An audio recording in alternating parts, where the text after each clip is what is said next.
It's early November and I'm back in my old stomping grounds in northern Minnesota. And that means it's deer season. I'm back here to spend some time with my brother Jason, and we're going to be back in Big Falls, hunting in the places that Dad taught us to hunt, sharing some hunting days with old friends, and in the process, it's probably going to remind me of just how it was that I became a hunter.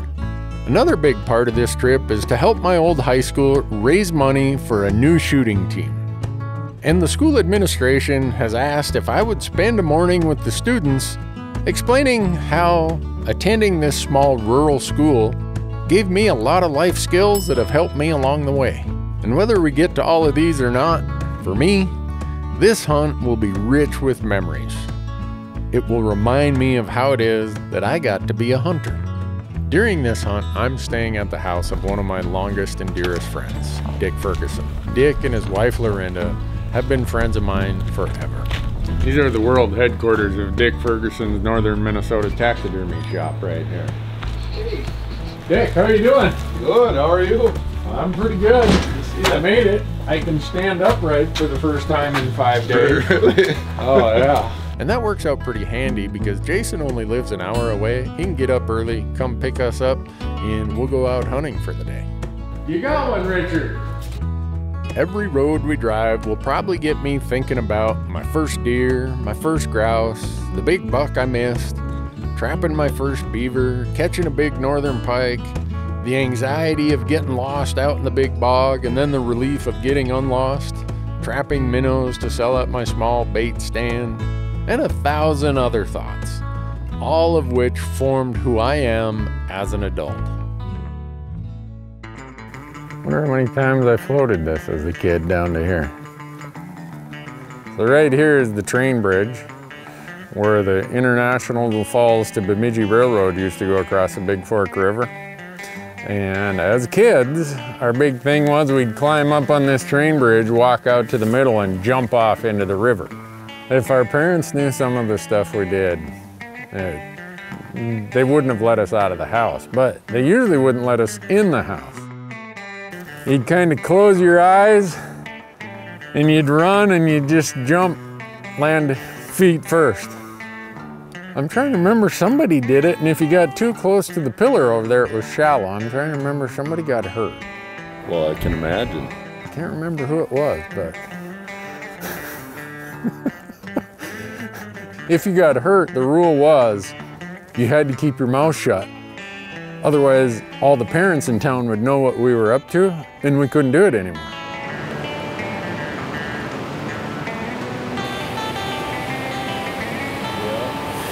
Yeah, if I had $100 for every day I spend fishing down here, my retirement fund would be a whole lot better. I think if you had all the jigs that have been lost in here over the years.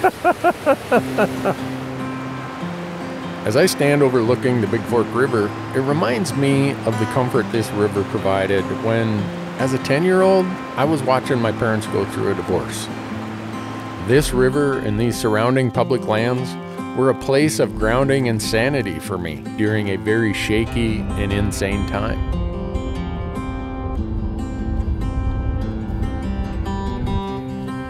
Well, you know what's going to happen. You're going to be showing me all these deer spots, and you're going to see a grouse. And I bought a 3-day grouse license that starts tomorrow. Yeah. So if we see a grouse, you're going to have to poleaxe him. I'll shoot him. Okay. Oh, man. Look there. Fresh deer tracks right there. Oh, right there. Look at that. That deer was making tracks. I saw a deer out there a couple weeks ago, and one morning I hurt so bad from crawling on the roof at my cabin. I was up at 4 in the morning. I couldn't sleep no more in the camper, so I went driving around. This is some harsh country for a deer. There are severe winters, a lot of wolves, a lot of hunting pressure. Right now, the deer numbers are way down, and I was warned of that. But that's not the real reason why I'm here. And my dad's old boat. He got that from his Uncle Arrow. Wow. I grew up in an old trailer house right here on this same land where my dad is buried. My dad had his struggles and his challenges, and he had a lot of dreams. But unfortunately, a lot of his dreams never became reality. This is where he wanted to be buried. He said he wanted to overlook the Big Fork River. So, that's where he's buried. He died January 1, 2004. His funeral was about 4 days later, and it was 30 some below zero. And Jason and I had to come here with picks and shovels and Jason's big torch to thaw the ground enough to bury his ashes in here. And we were doing it, we were freezing. And we're laughing, saying, yeah, he's probably up there laughing at his sons, digging a hole in the frozen ground.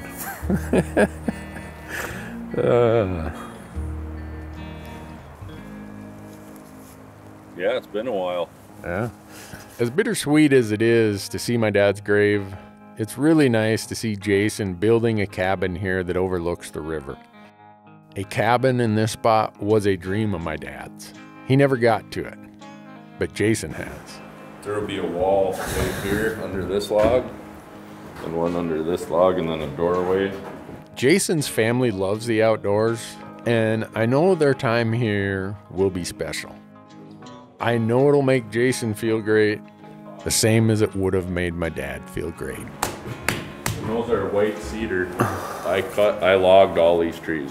Really? All the lumber, other than the sheeting, was all come off my logging job.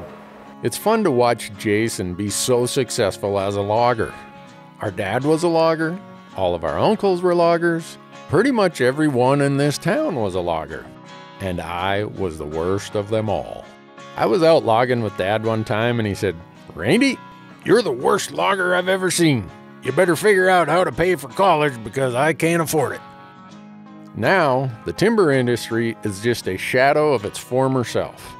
It's been replaced mostly by tourism and recreation.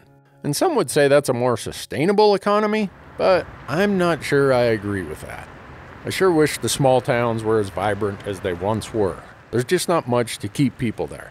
Here in Big Falls, when the mill closed, things went south really fast. And like a lot of small towns, things decayed.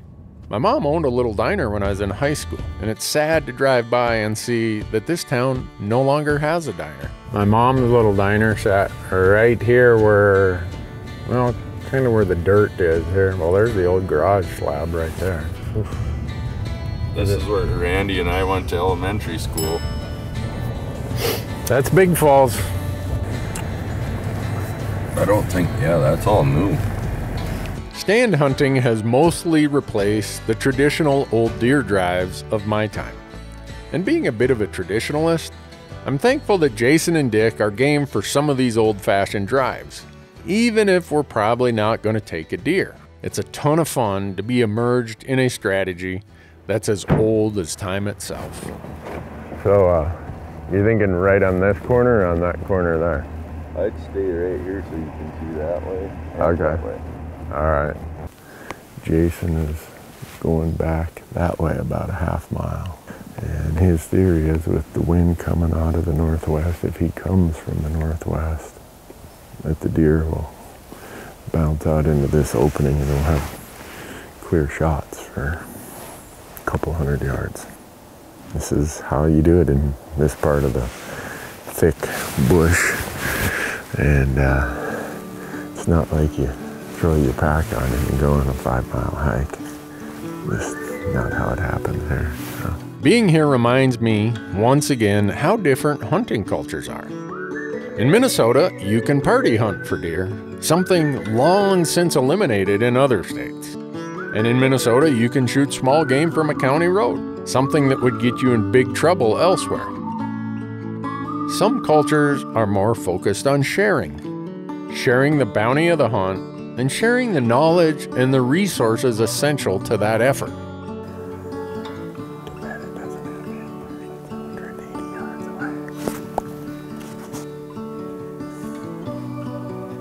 Jason will be excited to know that his plan worked.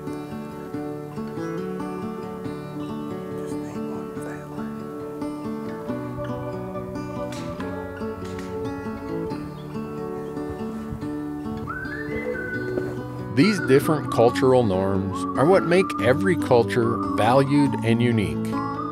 And the hunting culture of northern Minnesota surely is that. No, right what you said came right out that little point right there. Stood there. If it would have had antlers, it would have been an easy 140-yard jog. It just, because it was so foggy, it was like it was looking around like. Didn't know you were even there. No. That's a big one. That's a big track. Going that way.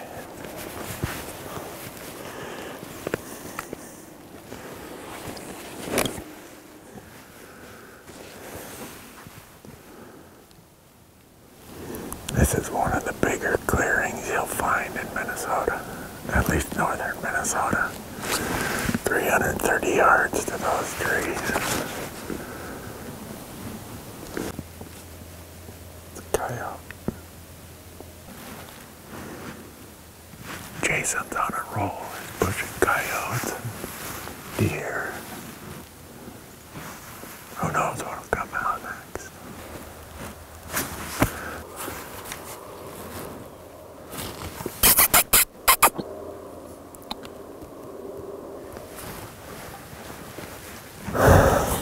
What's the rule on coyotes? Shoot them. There's no season, no limit. I didn't know. Yeah, there's a grouse right there. A grouse? Yeah, right there. Sitting, I could have shot it. I'd shoot him with a rifle. It's right there. I mean, it's a banner grouse here. And for me, that's a great reason to be out in the woods of northern Minnesota.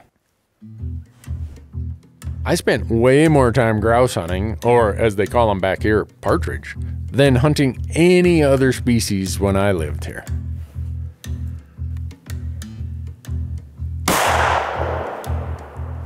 There's a lot of feathers flew. I'm eating him anyhow.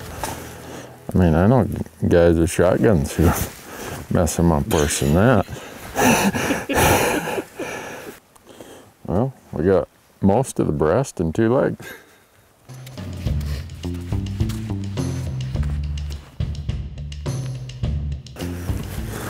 Look at that track, Jace. Boy, wow. That's a big one. That's Big Hank. That's who you want to find. Yeah, He's probably over there. Half mile. Got his honey with him. Well, one thing about out here, you got the aspen regen. You got jack pine that's so thick you can't see 20 yards hardly. Yeah. They could be in there for the rest of the deer hunting season and no one ever Seen. you know. Yeah. What? Sure. As I think about it, a lot of my dad's perspectives of hunting are shared in my view of hunting, where we share what we know and we help others find the same rewards that hunting has provided to us. They said they wanted you to go up there because they're going to push this piece. When I analyze these media platforms that we've built to share our hunting stories, it has my dad's fingerprints all over it. And it also has the fingerprints of these folks from back here in Big Falls.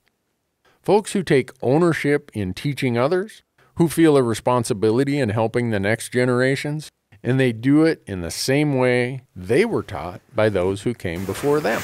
If not for some of these clear cuts and logged areas, you'd never see a deer.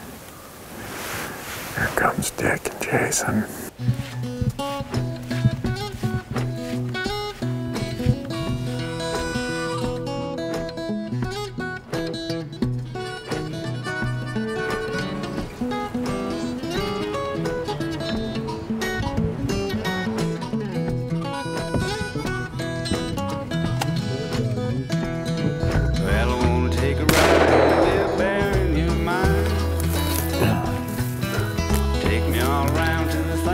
Oh yeah! Look at that.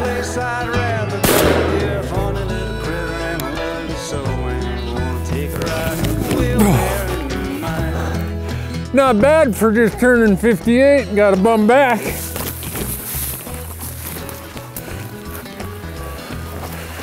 Looky there.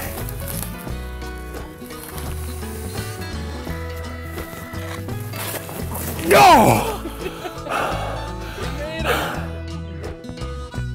What's really special for me is to see how many of the old deer camps are still intact.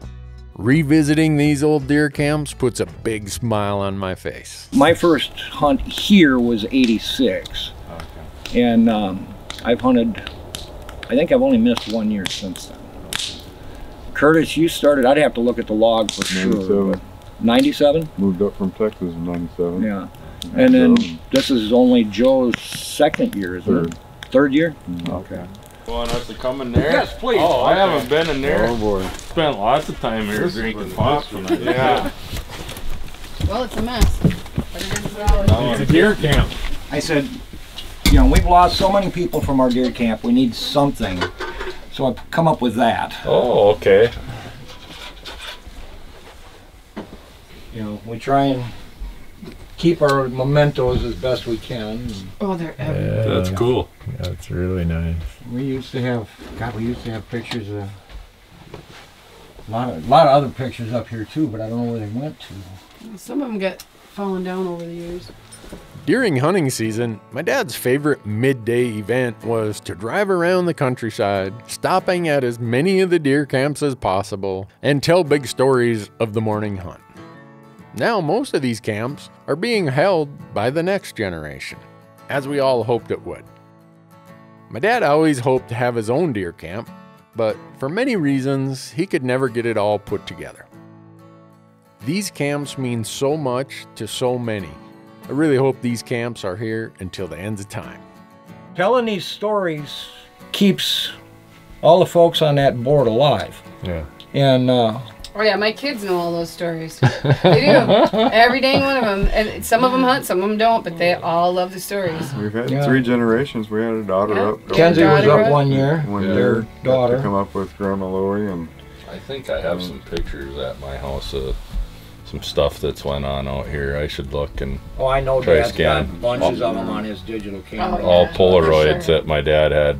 No, all this stuff, this whole hunting stuff meant so much to my dad. It was just highlight of the year, for sure. It's not by accident that I share a lot of my game meat, that I invite others to join me, and that I don't have an overly possessive view of hunting. Rather, I see this approach as something I've inherited from the culture that I was raised in. My buddies Dick and Sean and Ro, as is always the case, immediately invited me and Jason to join on their hunts this week. And this is the same as been going on here forever. The same as when their fathers invited my father and our family to join them in the previous decades. Whatever the technique, wherever the hunt, every effort is made to include someone, to include anyone who is interested in hunting.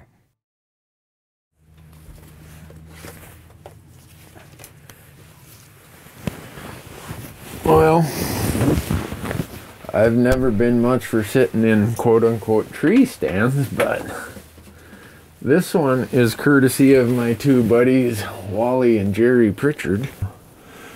I got a few hours. We're just going to sit here and try this. This is what some people do. And there's a fresh clearing here that they logged last winter, so maybe a deer will come out. Better than driving around in the truck or sitting at the coffee shop. I'll be honest, I'm not going to complain about the advent of these new heated blinds that have replaced the dangerous old plywood scaffolds that we would build. And I know our dads would ridicule these comforts. But in this wind, this cold, and this snow, I'll take these comforts.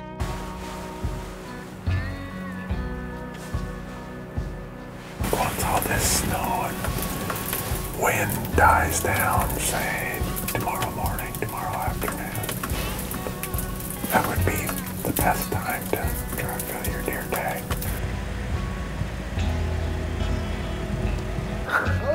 How you doing, Wally? This year it's pretty wet. How you doing, Jason? Good. That is a hell of a blind you got there. Jerry bought the blind, and When you told me to turn the heat on, it melted all the snow. I had it on low, it melted all the snow on the top. oh, you want to run it on high because then it's quiet. Oh. On low, it sits there and farts. Yeah, okay. So Wow. I always run them on high, and if it gets too warm, I open another window. Okay, I never thought about that. How long have you had this cabin, Wally? It's 93. 93, huh? Well, where the hell do you get all these antlers? You must pick some of these up, huh? A few, but all the ones, pretty much all the Europeans we shot here. Yeah. Yeah, This lots is of cool. history, lots of memories, huh? Yeah, So you guys have had it out here since 93. 93. Okay. Next year will be the 30th. 30th anniversary. That one over there, the mice is eating off the nose, so we had to cover it up, made Rudolph out of it.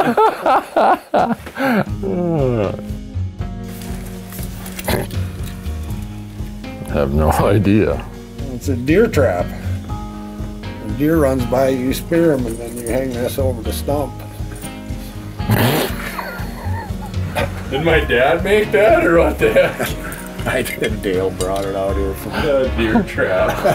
I'm like, what the hell? Like what my dad would come up with. They built a new high school on the site of the old school I attended. This new school is much nicer than what I attended. And that's good for the students, because now as towns shrink, so do the schools, and so do their budgets, and so do their programs. And with this shrinking tax base, it's really hard to fund activities such as a shooting team. And that's a big part of why I'm here. A lot of people will ask me, you know, who I am, what do I do? Well, I usually say I'm Randy Newberg, and I'm a father, and I'm a husband, and yeah, I'm a video producer, and I'm a tax accountant, whatever. But no matter what it is that I do, I can trace it all right back to Little Fork Big Falls High School. If you would have told me that our school would combine a football program with other small towns like Northome and Kelliher and parts in between, I'd have told you to sober up. But consolidation of these programs is a reality of shrinking towns.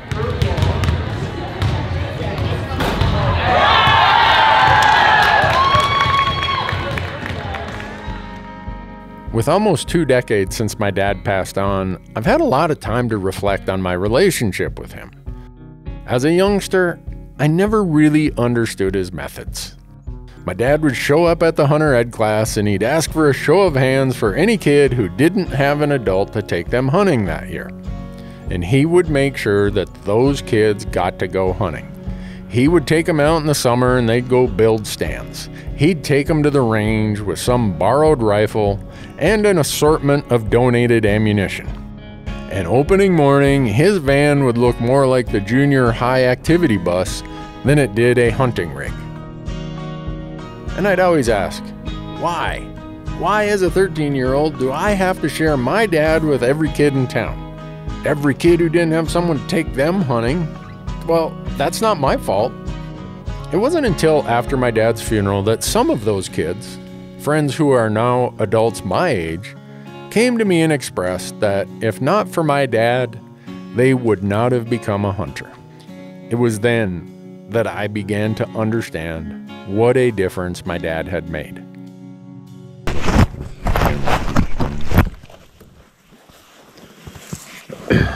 Well, Jason just dropped me off here. Jason and Kyle are gonna go over here about a half mile. There's a long strip of uncut pines here. The only place we've really seen much for deer tracks this morning in this fresh snow. It's around in here, so they want me to just zigzag back and forth and see if I can bump something out of here.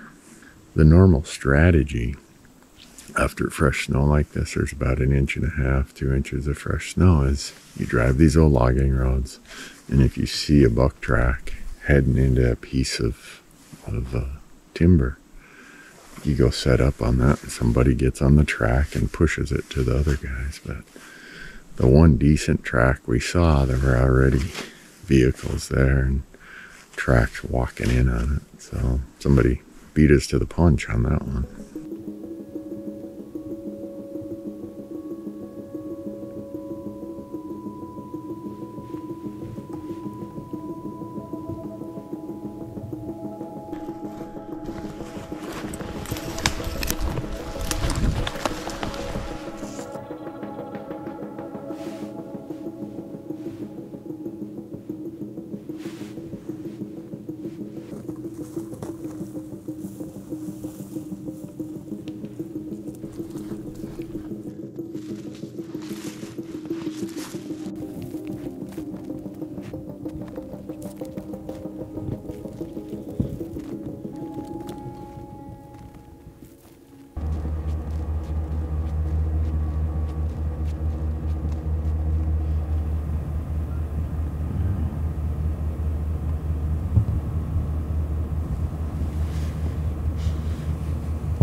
So Kyle, what Jason on says he's gonna try to push deer right out in here. The one came, you see that little point of that corner there? Yeah. That's where they came out the other day. And he'll be coming from He'll be coming from this way. and I can shoot Yeah. out there. Okay. Yep.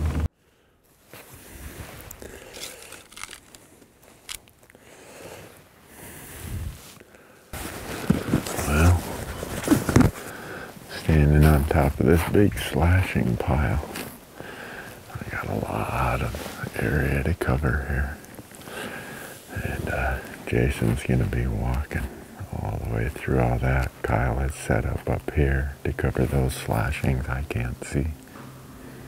It'd be kind of funny to shoot a deer here, given I shot my first deer 400 yards that way.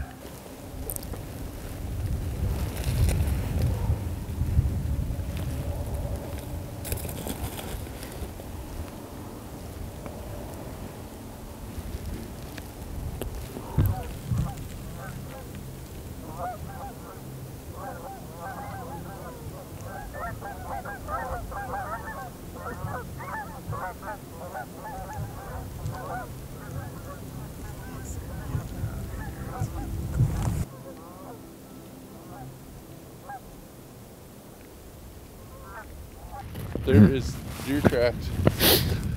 Unbelievable back there. Yeah. Huh. Well, there aren't any deer tracks out here. Oh, they're all in there. I ain't kidding you. No, I believe you. It's the most deer tracks I've seen in a long time. Really? Yeah. Well, they didn't come out. Much has changed as life has changed. But thankfully, a lot of things have stayed the same. The most important things have stood the test of time and the passing of generations. Those being the culture of hunting, the culture of deer camps, and the idea of sharing as a community.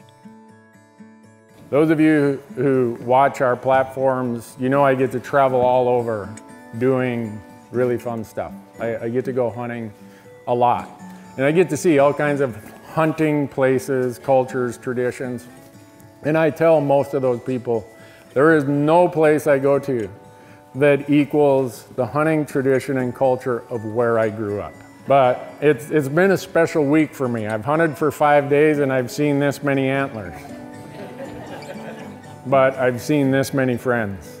The term Minnesota nice is well earned here in Big Falls.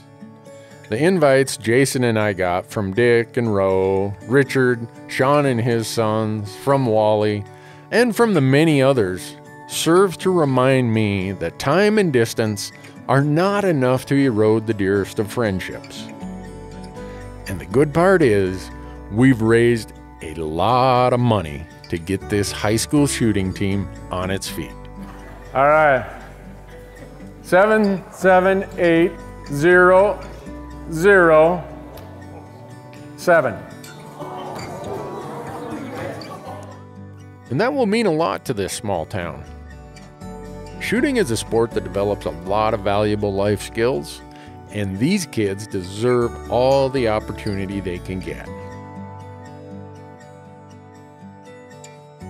Seeing everyone help out in whatever way possible makes it pretty clear how I was afforded such a wonderful community to grow up in. None of us had much, but when everybody chipped in, everyone had a lot more. I just want to thank all of you here. I mean, look at the support for this shooting team, this skeet and trap team, for this mentor program that Sean's talking about. And this is so classic of Little Fork and Big Falls. And I hope that you keep it this way forever because it's special. So thanks for having me here. I really appreciate it.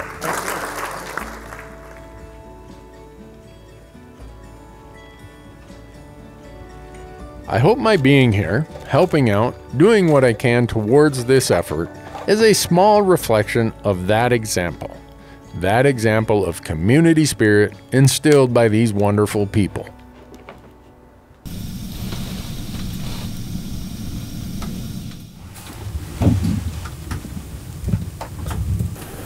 I think she's feeding away from us.